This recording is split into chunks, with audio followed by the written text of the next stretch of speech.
Hello বন্ধুরা, তোমরা সবাই কেমন আছো? আশা করি ভালোই আছো। তাহলে শুরু করা যাক আজকে জ্যান্ত মাছের ঝোল।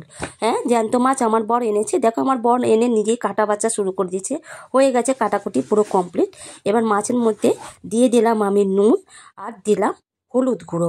মানে নুনটা পরিমাণ মতো দিয়েছি, হলুদ গুঁড়োটা অল্পই দিয়েছি যেহেতু জ্যান্ত মাছ। এবার নুন হলুদ দিয়ে মাছটা আমার বর দেখো মাখিয়ে দিচ্ছে। বেশ ভালোই মাখা হয়েছে। আর যেহেতু জ্যান্ত মাছ আনা হয়েছিল সেই কারণে মাছের থেকে অনেকটাই তেল বেরিয়েছিল। এই মাছের তেলের মধ্যে আজকে তোমাদের দেখাবো মাছের তেল ভাজা রেসিপিটি। হ্যাঁ, একটা নতুন রেসিপি, তোমরাও বাড়িতে ট্রাই করতে পারো। নুন আর হলুদ দিয়ে সম পরিমাণে মাখিয়ে নিলাম। মাখানো আমার হয়ে গেছে। এইবারে কি করব চলো দেখা যাক। কড়াই তেল গরম হয়ে গেছে।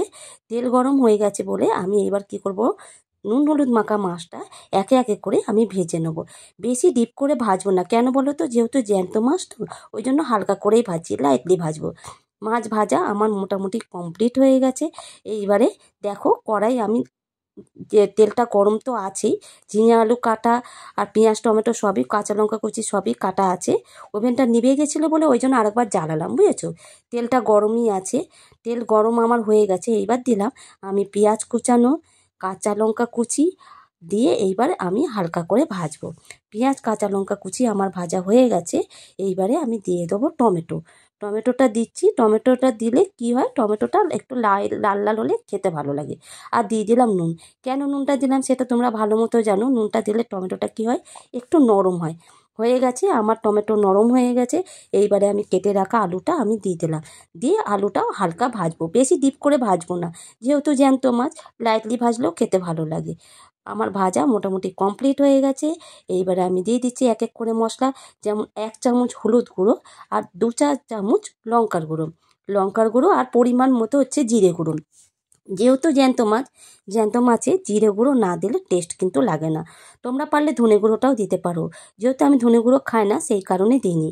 আর দিয়ে দিলাম আমার বেটে রাখা আদাটা। হ্যাঁ, আদা বাটা দেওয়া হয়ে গেছে। এইবার দিলাম হচ্ছে ঝিঙে। ঝিঙেটা আমি পরেই দিয়েছি, যেহেতু ঝিঙেটা নরম। আগে দিলে কি হয়, ঝিঙে একদম তরকারিতে খুঁজেই পাওয়া যাবে না, সেটা তোমরা ভালো মতো জানো। কষা হয়ে গেছে। যেই কষা হয়ে গেছে আমি কি করব, দেখো কত সুন্দর হয়েছে, কালারটা ভালো হয়েছে। এইবার আমি জল ঢেলে দিলাম। তোমরা যেরকম পরিমাণে ঝোল খাবে তরকারি সেই বুঝে তোমরা জলটা দিও। আমি জলটা একটু বেশি দিলাম। এই ধরো 2 মগের মতো জল দিয়েছি। হ্যাঁ, ঢাকা দিয়ে দিয়েছি। দেখে নিই একবার যে আমার সবজিগুলো গলেছে নাকি। নুনটা একটু কম হয়েছিল, বুঝেছো তো, ওই কারণে নুনটা আর একটু দিয়ে দিলাম। তোমরাও কিন্তু চেক করে নিতে পারো। আমি তো প্রত্যেকবারই চেক করি। আর প্রথমে আমি নুনটা একটু কমই দিই, পরে নুন লাগলে ফের চেক করে আরেকবার দিয়ে দিই। এইবারে ভেজে রাখা মাছগুলো আমি এক এক করে দিয়ে দেবো। আমি লেজা আর মুড়ো কেটেছি। আমার বর বলছিল দাগা বার করবো কি, বললাম না, দাগার পিস বার করার দরকার নেই, লেজা আর মুড়োটা দাও। যেহেতু আমরা বাড়ির কজন খাবো সেই কারণে এক পিস খেলেই সলিড মানে যথেষ্ট হয়ে যাবে আমাদের। তাহলে আমার তরকারি রান্না জ্যান্ত মাছের ঝোল হয়ে গেছে। এইবারে আমি ঢাকা দিয়ে দেবো। ঢাকা দিয়ে দিয়েছি। হয়ে গেছে আমার তরকারি রান্না। আর একবার ওভেন জ্বালালাম। হ্যাঁ, তোমাদের বলেছিলাম না মাছের তেল ভাজাটা দেখাবো, ওই জন্য কড়াই তেল দিয়ে দিলাম। আমি যেহেতু রিফাইন তেল খাই সেই কারণে রিফাইন তেল দিলাম, তোমরা পারলে সর্ষের তেলও দিতে পারো। এখন দিয়ে দিলাম বেটে রাখা রসুনটা। রসুনটা যেই হালকা হালকা ভাজা হবে এর মধ্যে দিয়ে দিচ্ছি পেঁয়াজ আর কাঁচা লঙ্কা। তোমরা পারলে শুকনো লঙ্কাও দিতে পারো। এবারে সেই নুন হলুদ মাখা মাছের তেলটা দিয়ে দিলাম, দিয়ে ভেজে নিলাম। আগে কেন বলো তো দিইনি মাছের তেলটা, যেহেতু মাছের তেল আগে দিলে কী হয়, ওটা পুড়ে যেতে পারে। দেখো আমার ভাজা হয়ে গেছে, কী সুন্দর কালার।